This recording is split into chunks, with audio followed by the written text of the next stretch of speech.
Laissons la primature pour se rendre cette fois-ci au niveau du Sénat.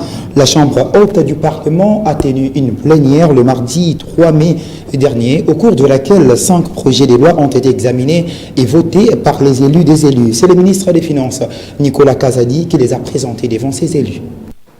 Le Sénat vote.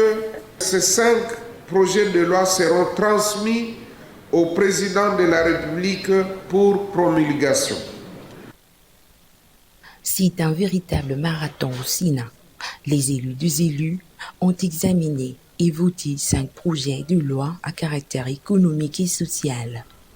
C'était au cours d'une plénière présidée le mardi 3 mai 2022 par le speaker du Sénat, Modeste Bahati. C'est le ministre des Finances, Nicolas Kazadi, qui a présenté et défendu ce projet de loi déjà voté par la Chambre basse du Parlement.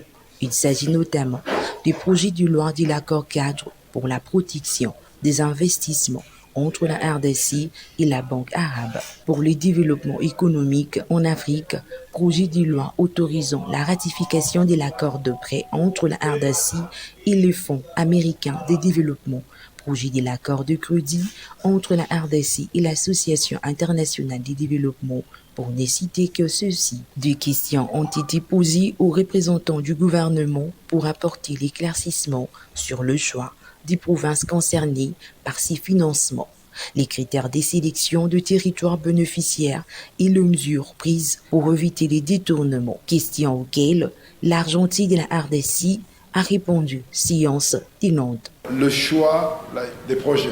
L'honorable Makila a posé la question, mais qui choisit? Où est-ce qu'on choisit? Comment on choisit? Les partenaires viennent en dialogue avec nous en fonction de nos priorités nationales.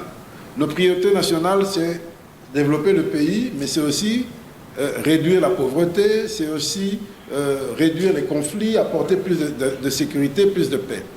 Si pour ces projets de loi, certains financeront la réhabilitation de la voirie urbaine dans la capitale et la lutte contre Covid-19, certains permettront de développer les provinces et territoires déjà sélectionnés afin de booster les développements locaux, comme le veut le président Félix-Antoine Tshisekedi sur 109 signataires qui composent le Sénat.